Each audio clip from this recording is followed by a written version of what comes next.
Hello good evening everyone and welcome back to my channel. आप सबका अपना English class में बेहद स्वागत है। सो थैंक यू एवरीवन, जितना आप लोगों ने ढेर सारा प्यार दिया मेरे सारे वीडियोस पर, और बहुत लोग एक्साइटेड भी रहते हैं मेरे न्यू वीडियोस के लिए। खासकर ग्रामर की डिमांड ज़्यादा थी, बट क्लासेस की भी डालनी पड़ती है, इसलिए उस तरह से मैं अपना रूटीन अरेंज कर रहा हूँ कि ग्रामर भी वीक में एक दिन आ जाए। बाकी 9th के 10th के जो NCERT बुक्स हैं उनको भी फॉलो हमें करना है। सो वीडियोस 3-4 दिन मैक्सिमम में, एक वीडियोस 4 दिन 5 दिन में आ ही जाता है। अभी उस तरह से ही उम्मीद रहेगा कि आगे भी आता रहे। और ग्रामर में मैं एडवांस, बेसिक से एडवांस, जैसे मैंने पहले भी कहा था आप लोगों को कि बेसिक से लेकर के एडवांस लेवल तक हम ग्रामर में जाएंगे। तो उसी हिसाब से हमारा जो जर्नी है वो ग्रामर में चलता रहेगा। और 10th के लिए जो ग्रामर है बोर्ड्स से रिलेटेड, उनका वो अलग क्लासेस होंगे, ठीक है, जिसका फर्स्ट वीडियो अब प्रोबेबली नेक्स्ट वीक तक मैं उसको ले आने का कोशिश करूँगा। आज के इस वीडियो में हम बेसिक लेवल जहाँ से हमने स्टार्ट किया था लेटर्स अल्फ़ाबेट, उसके बाद हम जंप करके और नेक्स्ट चैप्टर को पढ़ने की कोशिश करेंगे। So without wasting our time, let's start our video.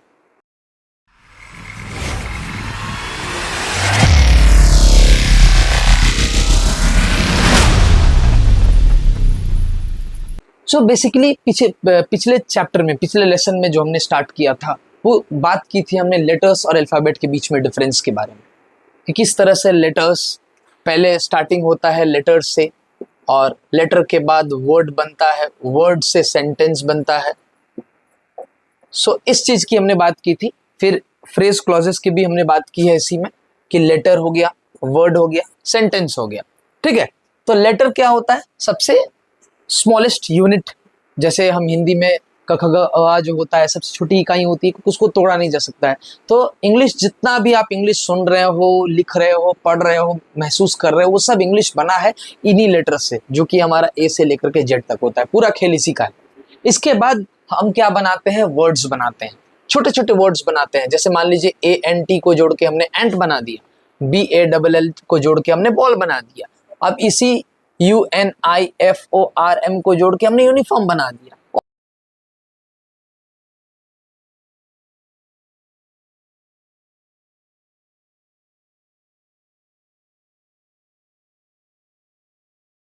मतलब सबका कोई ना कोई अर्थ होता है। अगर इसी वर्ड को आप देख रहे हो कि ये 3 लेटर से बना हुआ है, D+O+G, ये होता है वर्ड। शब्द क्या होता है? इस लेटर से बनता है। मतलब इनको जोड़ करके हम क्या बनाते हैं? लेटर्स से वर्ड बनाते हैं। वर्ड को हम हिंदी में कहते हैं शब्द। वर्ड को हम हिंदी में कहते हैं शब्द। शब्द, अब एक, जैसे मान लीजिए इसको मैं वर्ड कब कहूंगा, ये जो CAT कैट लिखा हुआ है, इसको मैं वर्ड कब कहूंगा? इसके भी कुछ रूल्स हैं, पैरामीटर हैं, कि इसके आधार पे अगर ये सही उतरेगा तब जाकर के मैं इसको वर्ड की श्रेणी में रखूंगा, उस कैटेगरी में हम रखेंगे। वो क्या है? तो वर्ड हम कब, किसी को हम वर्ड कब कहते हैं कि भाई वो वर्ड है? जब पहला कि वो मीनिंगफुल हो। मीनिंगफुल का मतलब कि उससे कोई अर्थ निकले। अर्थ कब निकलेगा? जब वो करेक्ट ऑर्डर में हो। सबसे इंपॉर्टेंट चीज होता है लेटर के करेक्ट ऑर्डर में होना। अगर लेटर्स करेक्ट ऑर्डर में नहीं है तो इससे मीनिंग कभी नहीं निकल पाएगा। अभी फॉर एग्जांपल देखिए, ये DOG डॉग मैंने लिखा, और इसी DOG डॉग को मैं OGD लिख दूं, तो शायद इस OGD का कोई अर्थ होगा ही नहीं। क्या OGD का कोई अर्थ है? नहीं है। लेकिन अगर इसी OGD से हम DOG कर दें तो डॉग बना के नहीं। इसी इसको हम GOD कर दें, गॉड, तो ये दूसरा कोई वर्ड बना के नहीं। डॉग का मतलब कुत्ता हो गया, गॉड का मतलब भगवान है। ये 2 अलग अलग वर्ड बने कि नहीं बने? अंतर क्या है? क्या हमने इसमें कुछ नया ऐड किया?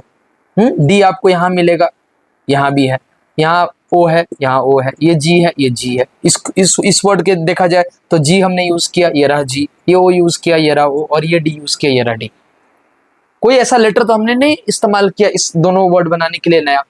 इन्हीं 3 जो लेटर थे, 3 अक्षर थे, इन्हीं के इस्तेमाल से हमने 2 वर्ड बनाया। लेकिन इसको हम वर्ड क्यों नहीं कह रहे हैं? क्योंकि ये सही क्रम में नहीं है। और सबसे इंपॉर्टेंट होता है लेटर के सही क्रम में होना। अगर वो सही क्रम में नहीं होगा तो उसका अर्थ नहीं निकलेगा, इसीलिए इसका अर्थ नहीं निकला और इन दोनों का अर्थ निकल गया। सबसे इंपॉर्टेंट चीज यही होता है। सब लोग कहते हैं कि हाँ लेटर के कॉम्बिनेशन से या ग्रुप ऑफ लेटर्स को हम वर्ड कहते हैं, ये तो सबको पता है कि group of letters are known as word. लेकिन वो वर्ड कब कहलाएगा, सबसे इंपॉर्टेंट ये है, वर्ड कब कहलाएगा जब उसका सही करेक्ट ऑर्डर में है वो। अगर करेक्ट ऑर्डर में नहीं होगा तो मीनिंग नहीं निकलेगा। जैसे अभी ये करेक्ट ऑर्डर में नहीं है, ओ जी डी, ये सही क्रम में नहीं है। अगर इसको सही क्रम में लाया गया तो एक वर्ड बन गया, फिर सही क्रम में लाया गया तो दूसरा वर्ड बन गया। यही डिफरेंस है, शब्दों का सही क्रम में होना, दैट इज इंपॉर्टेंट। तो वर्ड वही होता है। वर्ड का डेफिनेशन क्या हो गया कि that is made up of a group of letters. Group of letters, group मतलब क्या हो गया, एक अकेला लेटर है तो वो अकेला लेटर कहलाएगा। जैसे ये ए है तो ये लेटर कहला रहा है, लेकिन अगर इसमें ग्रुप हो जाए तो ये लेटर कहलाएगा? ऑब्वियसली नहीं कहलाएगा। मान लीजिए इसमें हम जोड़ देते हैं A plus P plus L plus A. अब ये अकेला नहीं है, इसके साथी और हो गए, मतलब 5 है टोटल। एक letter, 2 letter, 3 letter, 4 letter, 5 letter. अब देखिए 1 2 3 4 5, अब ये 5 लेटर की कॉम्बिनेशन। अब अकेला लेटर नहीं है, अब ये ग्रुप हो गया, समूह हो गया। जैसे आप अकेले हैं, अकेले रास्ते पे चल रहे हैं, अब तो आपको अकेला कहा जाएगा। लेकिन आपके साथ 4 लोग और हो जाए तो आप लोग अकेले नहीं कहलाएंगे ना, आप ग्रुप हो जाएंगे, ग्रुप ऑफ पीपल हो जाएंगे। आप पर्सन, आपके दोस्त हो सकते हैं, कोई भी हो सकता है, तो मतलब आप 4-5 लोग चल रहे हैं तो वो ग्रुप हो जाएगा। उसी तरीके से ये 4-5 लेटर एक साथ है तो ये क्या हो गया, इसको हम कहेंगे ग्रुप ऑफ लेटर। तो वर्ड का डेफिनेशन क्या हो गया, वर्ड का मतलब हो गया कि ये ग्रुप ऑफ लेटर होता है, मतलब लेटर्स, अक्षरों का समूह। लेकिन कौन सा समूह, जिससे कोई सही अर्थ निकले। जैसे इसको हम कहेंगे APPLE 1 2 3 4 5, 5 अक्षरों से बना हुआ ये शब्द, जिसको हम हिंदी में कहते हैं सेब, मतलब एप्पल। जो हम फ्रूट हम खाते हैं that is known as apple. लेकिन अगर इसी के कॉम्बिनेशन को मैं अगर बिगाड़ देता, PPLEA अगर ऐसे लिख देता, तो इन्हीं अक्षर तो उतना ही है जितना इसमें है, लेकिन दोनों में डिफरेंस क्या हो गया कि करेक्ट ऑर्डर में ये है इसलिए मीनिंगफुल है, it is meaningful, but here it is not in correct order. अक्षर उतना ही है लेकिन करेक्ट ऑर्डर में ये नहीं है, that is why it is not meaningful. ये मीनिंगफुल नहीं है, इट इज नॉट मीनिंगफुल। इतना ही डिफरेंस होता है शब्दों में। अब पूरा खेल है हमारे शब्द का। लोग अच्छे से जो इंग्लिश बोल पाते हैं या लिख पाते हैं, वो क्यों लिख पा रहे हैं या बोल पा रहे हैं? अंतर किस बात का है? क्या कोई ज्यादा चीज है उनके पास? क्या उन्होंने ज्यादा पढ़ा है? ऐसा बिल्कुल नहीं है। सिंपल सा बात है, वोकैबुलरी। वोकैबुलरी क्या होता है? हमारे पास जितने शब्दों का भंडार है, जितना ज्ञान है, जैसे एक डिक्शनरी है, हमको वो डिक्शनरी बनना पड़ेगा। तो सारा खेल, इंग्लिश का सारा खेल किस चीज का है? शब्द का है। अगर मुझे किसी इंसान को अच्छा बोलना है कि हाँ आप अच्छे हो, तो मुझे वो गुड वाला वर्ड याद करना पड़ेगा ना, कि हाँ अच्छा को इंग्लिश में गुड कहते हैं। दैट मीन्स कि मुझे GOOD गुड याद रखना पड़ेगा। तो उसको मुझे अगर अच्छा बोलना है तो that means I have to remember the word good. अब मैं ये कभी भी आपको ये नहीं कहूंगा कि उस गुड वाले वर्ड GOOD गुड वाले वर्ड को आप रटिए, नहीं। उसको आप 10 बार 5 बार आप यूज करोगे। आपने इसको गुड कहा, उसको गुड कहा, इसको गुड कहा, इसको गुड कहा, आप किसी चीज को गुड कह रहे हो, दिमाग में बैठ जाएगा। अगली बार से आपको उस चीज को रटना नहीं पड़ेगा, आप ऑटोमेटिकली एक वर्ड आपके डिक्शनरी में ऐड हो गया। तो वोकैबुलरी ऐसे ही बढ़ता है, स्लोली स्लोली। जैसे ही हम ग्रेजुअली इंक्रीज करता है एक एक वर्ड को, हमारा शब्द भंडार बढ़ते जाता है, हाँ, हमारा वोकैबुलरी और डिक्शनरी हमारा स्ट्रांग होते जाता है। ये सबसे इंपॉर्टेंट पार्ट है। तो जितने भी इंग्लिश का जो मेन रूट है, जो जड़ है, जो आपको एक सोसाइटी में आपको कॉन्फिडेंटली खड़ा कर सकता है, तो that is your word power. आपके पास कितना वोकैबुलरी है, क्योंकि किसी भी आखिरकार आप आगे जाके सेंटेंस लिखोगे तो उसमें किसके हेल्प से लिखोगे? वर्ड के हेल्प से। तो इसका ज्ञान होना जरूरी है। सब कुछ, सारा खेल जो है वो वर्ड का है, ठीक है। तो अभी हम जैसे बढ़ते हैं, जब हमने पढ़ लिया लेटर क्या होता है, अल्फाबेट मैंने आपको बता दिया था कि पूरा ए से लेकर के जेड तक एक अगर व्यवस्थित ढंग में हो उसको हम अल्फाबेट कहते हैं। इन्हीं लेटर से मिल करके बनते हैं वर्ड। वो मीनिंगफुल कब होंगे? जब वो सही क्रम में होंगे। सही क्रम में नहीं है तो उसका अर्थ नहीं निकल रहा है, अर्थ नहीं निकलेगा तो उसको हम वर्ड नहीं कहेंगे। अब हम बात करते हैं, इसके बाद आता है सेंटेंस। इन्हीं वर्ड से फ्रेज क्लॉज भी बनता है, फ्रेज क्लॉज के हेल्प से ही सेंटेंस बनता है, लेकिन उस फ्रेज क्लॉज की बातें हम थोड़ा बेसिक से हट करके, थोड़ा ऊपर लेवल का होता है, तो उसको हम बाद में बात करेंगे। पहले हम बेसिक लेवल के सेंटेंस को समझते हैं। सेंटेंस क्या होता है? सेंटेंस मतलब वाक्य। जैसे मुझे एक छोटा सा सेंटेंस यहाँ लिखना है कि आई एम, एक सेकेंड, मान लीजिए मुझे लिखना है आई एम ए बॉय। मुझे लगा बहुत मामूली सा छोटा सा सेंटेंस है, ठीक है, लेकिन इस सेंटेंस में आपको देखना होगा कि आई एम अ बॉय का मतलब क्या हुआ, मैंने कैसे लिखा इस वर्ड को, इस सेंटेंस को, और कैसे मैं इसको सेंटेंस कह रहा हूँ, ये सेंटेंस है कि नहीं है, हमको इसकी बारे में बात करना है। तो पहले हम चेक करेंगे सेंटेंस है या नहीं। उसको चेक हम कैसे करेंगे? जैसे ये आई एक है, एम दूसरा वर्ड हो गया क्योंकि दो अक्षर से बना हुआ है, अ तीसरा वर्ड है। क्यों ये वर्ड है? लेटर जैसा दिख रहा है लेकिन वर्ड क्यों? क्योंकि इससे कोई ना कोई अर्थ निकल रहा है, यहाँ पर आया है तो ये कोई अर्थ दे रहा है। जैसे यहाँ पर ए मैं लिखूंगा, इस ए का मतलब कुछ नहीं है, अक्षर है। ABCD में इस ए का अर्थ केवल अक्षर का है, लेकिन यहाँ अ का मतलब हो गया बॉय, बॉय की गिनती बता रहा है वो। यहाँ अ का मतलब क्या हो गया कि एक, लड़का कितना है? एक है। ये आई यहाँ पर लेटर के तौर पे नहीं आया, मैं को दिखाने के लिए आया है। आई एम अ बॉय, अगर मुझे बताना है कि मैं एक लड़का हूं, तो मैं ये क्या, ये सेंटेंस के माध्यम से मैं क्या बता रहा हूँ कि मैं एक लड़का हूं। मतलब ये जो आई खड़ा हुआ है वो मुझे बताने के लिए, मुझे दर्शाने के लिए खड़ा हुआ है, तो इसका मतलब वो मेरे जगह पे खड़ा हुआ है। इसका भी कोई अर्थ है, इसका भी कोई अर्थ है, इसलिए इसको हम वर्ड कहेंगे, क्योंकि इससे अर्थ निकल रहा है। मैंने आपको पहले ही कहा वर्ड कब होगा? जब उससे कोई अर्थ निकलेगा। और ये फोर्थ वर्ड हो गया आपका आई एम अ बॉय। अब इन चारों को हमने सेंटेंस क्यों कहा? सेंटेंस होता क्या है? जैसे अभी हमने समझा कि लेटर से वर्ड बनता है, इन्हीं वर्ड से बनता है सेंटेंस। जैसे शब्दों अक्षरों को मिला के हम वर्ड बनाते हैं, वर्ड के को मिला करके हम बनाते हैं वो सेंटेंस। जैसे 4 वर्ड लगा इसको एक छोटा सा मामूली सा सेंटेंस बनाने में। जैसे भी 5 मिनट पहले मैं आपको बता रहा था कि वर्ड का ज्ञान होना क्यों इंपॉर्टेंट है। देखिए आप 1 2 3 4, अगर मुझे ये नहीं पता होता कि मैं लड़का हूँ, तो ये तो मुझे पता है कि मैं लड़का हूँ, बट लड़का का मीनिंग मुझे अगर नहीं पता होता तो क्या मैं यहाँ बॉय लिख रहा होता? ऑब्वियसली मैं यहाँ बॉय नहीं लिख रहा होता, क्योंकि मे बी मुझे इसका मीनिंग नहीं पता हो तो मैं यहाँ बॉय नहीं लिख पाता। शायद मुझे एम इस सब का मीनिंग नहीं पता होता, इसका अर्थ ही नहीं पता है, तो मे बी मैं ये सेंटेंस नहीं लिख पाता। मैं ये लिख कब रहा हूँ, कैसे रहा हूँ? क्योंकि मुझे पता है कि इस वर्ड का मीनिंग क्या होता है। लड़का को बॉय बोलेंगे, गर्ल बोलेंगे, लड़की को, ये सब हमें पता होना चाहिए, तभी जाके मैं सेंटेंस बना सकता हूँ। तो इसमें वर्ड का भी बहुत बड़ा हाथ है, क्योंकि आखिरकार इन शब्द से ही बनते हैं सेंटेंस। आई मीन लेटर से बना ये वर्ड और इन वर्ड्स के हेल्प से बनेगा सेंटेंस। अब हम छोटे छोटे सेंटेंस, बड़े बड़े सेंटेंस या बहुत बड़े बड़े सेंटेंस बनाना है तो हम किसके हेल्प से बनाएंगे? इन वर्ड का। अब इसमें भी 2 चीज इंपॉर्टेंट है, वही सेम फॉर्मूला, करेक्ट ऑर्डर में होना जरूरी है। सेंटेंस का भी वही फॉर्मूला है कि उनका किसका करेक्ट ऑर्डर। अब लेटर का करेक्ट ऑर्डर से मतलब नहीं है सेंटेंस को, करेक्ट ऑर्डर किसका? वर्ड का। जैसे ये 4 वर्ड है, अब इसका correct order M A boy I. अगर मैं ऐसे लिख दूं एम ए बॉय आई, तो क्या इसका अर्थ निकल रहा है? नहीं, आधा अधूरा है, नहीं समझ में आ रहा है, क्योंकि इसका क्रम सही नहीं है। अगर यही सही क्रम में होता इस तरह से, तो ये क्या बन सकता था? एक सेंटेंस। या हम इसको ऐसे ही बना सकते हैं, एम आई अ बॉय, ये भी सेंटेंस है, ये पूछ रहा है, क्वेश्चन हो गया, और ये स्टेटमेंट है, आंसर कर रहा है, मतलब एक नॉर्मल स्टेटमेंट है, बता रहा है।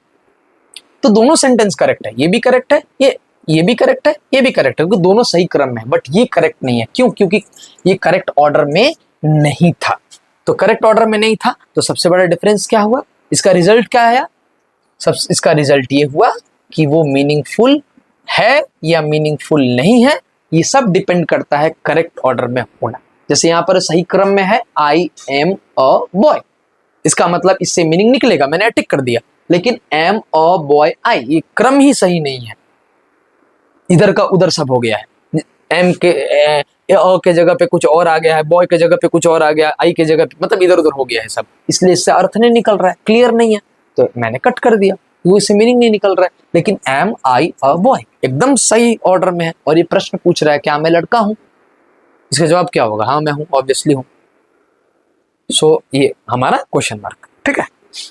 तो इस तरीके से लेटर से वर्ड, वर्ड से सेंटेंस। अभी और हम डीप पढ़ेंगे सेंटेंस जब हम चैप्टर स्टार्ट करेंगे सेंटेंस के बारे में। अभी तो मैंने आपको बेसिक बताया कि ये इसको हम सेंटेंस कहते किसको हैं, वर्ड कहते किसको हैं। आज हमने इस चैप्टर में बस इतना ही समझा।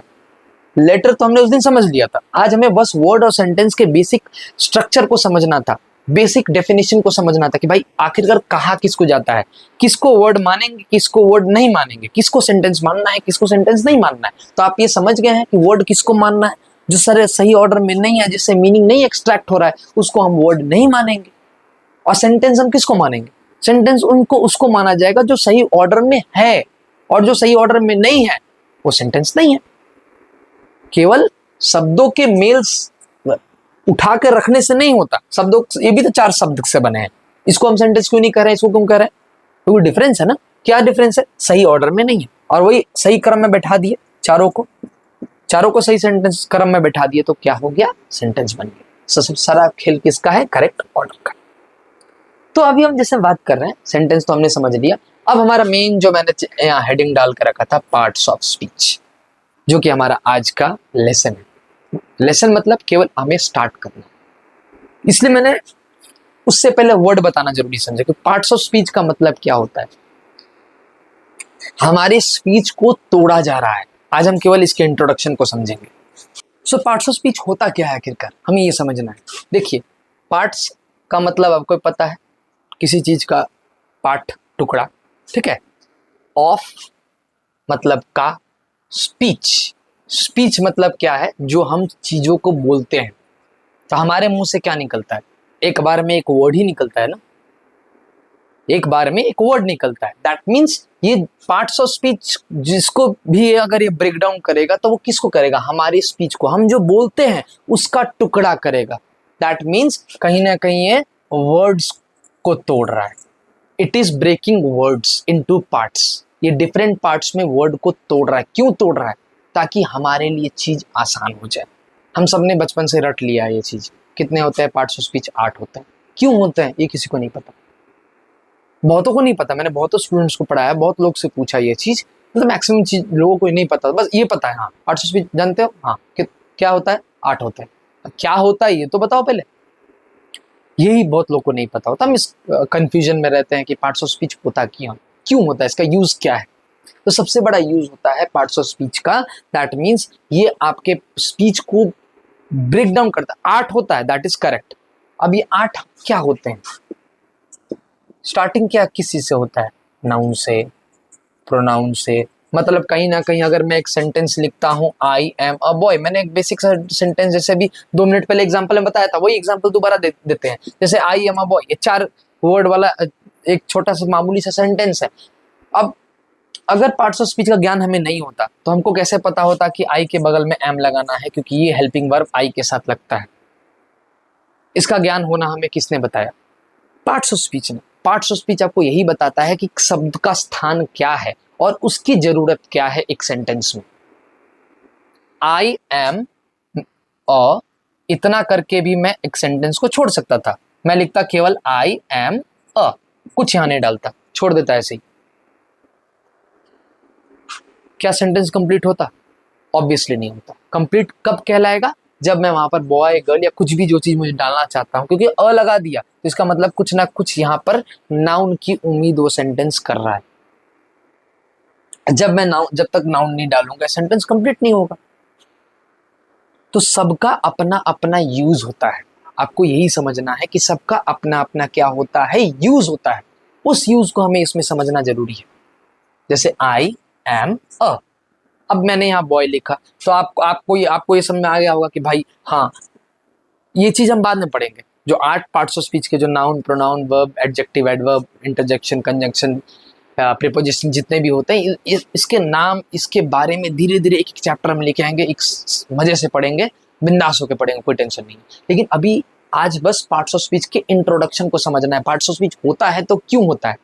ये बस आपकी जो इंग्लिश की जर्नी है इसको आसान करने के लिए बनाया है। अगर आप एक शब्द के मीनिंग को, उसके एसेंस को और उसकी जरूरत को समझ जाएंगे तो आप इजीली सेंटेंस बना पाएंगे। मुझे लगता है कि आप मेरे बातों को समझ रहे होंगे। जैसे नाउन है तो यहाँ पर नाउन का सेंटेंस में कब जरूरत है, स्टार्टिंग में है, एंडिंग में है, बीच में है, जहां जरूरत होगा तो उस जगह पे ही नाउन को जगह दिया जाएगा। ये क्या करता है, पार्ट्स ऑफ स्पीच क्या करता है, सबको अपना अपना रोल बताता है। जैसे एक पिक्चर, मान लीजिए डायरेक्टर एक पिक्चर बनाता है, पिक्चर में 2 हीरो हैं, 2 हीरोइंस हैं, उसके बाद विलन है, साइड एक्टर है, साइड एक्ट्रेस है, जो भी है विलन्स, जो भी जिसको अपना अपना किरदार दिया गया है। अब विलन आकर के हीरो का डायलॉग बोले, हीरो जाकर के विलन का डायलॉग बोले, तो क्या एक उस पिक्चर से जो भी डायरेक्टर रिजल्ट जो आउटपुट निकालना चाहते हैं, क्या वो निकलेगा? ऑब्वियसली नहीं निकलेगा। क्यों? क्योंकि सब इधर उधर हो जाएगा ना। तो इसलिए वहां पर क्या जरूरी होता है कि जिसको जो जो रोल दिया गया है, आपको ये बोलना है, आपको ये बोलना है, आपको वो बोलना है, तो उस समय पे इंपॉर्टेंट क्या हो जाता है? डायरेक्टर का रोल। तो पार्ट्स ऑफ स्पीच हमें किस चीज का अदा करता है? ये हमारे लाइफ में एज अ डायरेक्टर है। ये क्या बताता है आपको कि सेंटेंस में किस वर्ड को कौन सा जगह आपको देना है, क्यों देना है, ये रोल कौन अदा करता है। इसने 8 पार्ट्स ऑफ स्पीच बांट दिया, 8 भाग में बोल दिया, भाई नाउन तुम्हारा ये रोल है, प्रोनाउन तुम्हारा ये रोल है, वर्ब तुम ये काम करोगे, एडजेक्ट। फिर उसको मतलब नहीं है, वर्ब को ना नाउन से मतलब है, मतलब है, आखिरकार सब चीज एक दूसरे से जुड़ा हुआ है, वो हम बाद में बात करेंगे। लेकिन ये नहीं कि नाउन, अगर यहाँ पर आई एम अ बॉय लिखना है तो यहाँ पर नाउन के जगह पे मैं अगर यहाँ पर प्ले लिख दूं तो सेंटेंस गलत हो जाएगा। तो यहाँ पर प्ले नाराज नहीं हो जाएगा कि भाई मुझे यहाँ जगह चाहिए, बॉय को हटा के मुझे डालो, वर्ब तो ना नाराज होगा। आपको ये चीज समझना होगा। तो पार्ट्स ऑफ स्पीच हमें यही सिखाता है, एज अ डायरेक्टर बन करके वो सबके रोल को बता दिया, तुम्हारा ये काम है, तुम्हारा तुम नाउन हो, तुम्हारा ये काम है, प्रोनाउन तुम्हारा ये काम है, वर्ब ये, एडजेक्टिव ये, एडवर्ब ये, प्रीपोजिशन ये, कंजंक्शन ये, इंटरजेक्शन ये। इस तरह के 8 को अपने अपने काम दे दिए गए हैं और उनका काम है, और 8 का मिला जुला क्या काम है? 8 जितने पार्ट्स ऑफ स्पीच होते हैं वो 8 पार्ट्स ऑफ स्पीच का मिला जुला क्या काम है? सबका काम लास्ट में घूम फिर के एक ही है कि वन मीनिंगफुल सेंटेंस। सबसे पहले क्या बनाना? एक मीनिंगफुल सेंटेंस बना देना, और फिर धीरे धीरे हम सेंटेंस को बढ़ाते जाएंगे। सेंटेंस से पैराग्राफ बनाएंगे, पैराग्राफ से एक पैराग्राफ से लिखेंगे, 2 पैराग्राफ लिखेंगे, स्टोरी बनाएंगे, पेज 1 पेज लिखेंगे, 2 पेज लिखेंगे, हमारा स्टोरी बनता जाएगा, बुक लिखते जाएंगे, ऐसे करते करते बढ़ता जाएगा। लेकिन स्टार्टिंग किससे होता है? एक छोटा सेंटेंस तो बनाइए पहले। उसको बनाने के लिए पार्ट्स ऑफ स्पीच का रोल बहुत इंपॉर्टेंट होता है। क्यों? क्योंकि वो क्या करता है? वर्ड्स तोड़ करके, वर्ड्स को मतलब ब्रेक करके और एक अच्छा सेंटेंस बनाने में आपकी हेल्प करता है। क्योंकि सबका रोल मतलब सेलेक्ट कर दिया गया है सबको, और सबको अपना अपना रोल असाइन कर दिया गया है, उसी हिसाब से सबका काम है। आप बस सही जगह पे सही चीज को डालेंगे तो ऑब्वियसली एक मीनिंगफुल सेंटेंस बन जाएगा, कोई गलत नहीं होगा। बस सही जगह पे सही जिसकी जरूरत है उसको आपको डालने की जरूरत है। नमक की जगह चीनी नहीं डाल सकते, चीनी की जगह नमक नहीं डाल सकते। सिंपल सा लॉजिक आपको यहाँ भी लगाना है कि नाउन की जगह आप वर्ब नहीं डालोगे, वर्ब की जगह आप नाउन नहीं डालोगे, एडजेक्टिव की जगह आपको नाउन नहीं डालना है, और नाउन की जगह पर एडजेक्टिव नहीं डालना। जिसकी जरूरत, जहां पर जरूरत है, अगर उसको आप समझ जाएंगे। कैसे समझ जाएंगे? मैं हूं ना उसके लिए, डरना नहीं। अगले वीडियो में उसके बारे में बात करेंगे। अभी आज मेरा बस इतना ही मोटिव था, आपको वर्ड और सेंटेंस, वर्ड क्या होता है, सेंटेंस क्या होता है। डीप में हमने सेंटेंस के बारे में बात नहीं किया, क्योंकि इसका चैप्टर जब आएगा उसके बारे में बात करेंगे। अभी हमने बस समझा कि सेंटेंस किसको कहा जाता है, किसको नहीं कहा जाता है। सेंटेंस इतना ही नहीं होता, इस कंफ्यूजन के साथ आप प्लीज बाहर मत जाइएगा। हमने वर्ड के बारे में बात किया, क्या कि वर्ड क्या होता है, किसके कॉम्बिनेशन को हम वर्ड कहते हैं और किसके कॉम्बिनेशन को हम वर्ड नहीं कहते, और पार्ट्स ऑफ स्पीच का इंट्रोडक्शन। आई होप कि आज का वीडियो आपको समझ में, जो भी पार्ट्स हैं वो आपको समझ में आया होगा। अगर कुछ भी दिक्कत हो प्लीज कमेंट सेक्शन ओपन है। यार कुछ यूज तो करते नहीं हो, कमेंट सेक्शन तो कब से खोल कर रखा हूँ, कोई कमेंट पढ़ने वाला कोई कमेंट नहीं आता। Please do comment. अगर आपको और इंटरेस्टिंग वीडियोस चाहिए प्लीज वीडियो को पूरा देखिए पहले। और आई होप कि, मुझे पता है ये वीडियो लंबा हो गया होगा और होना ही है, इस तरह के चैप्टर्स आएंगे तो बड़ा होगा। प्लीज़ इसके लिए पेशेंस रखिए। आई होप कि आप पेशेंस रखेंगे और इस वीडियो को एंड तक देखेंगे और उसी तरह से प्यार जिस तरह से आप देते आए हैं इस तरह से इस वीडियो को भी आप प्यार देंगे। Please like share and subscribe, और मिलते हैं अगले वीडियो में। तब तक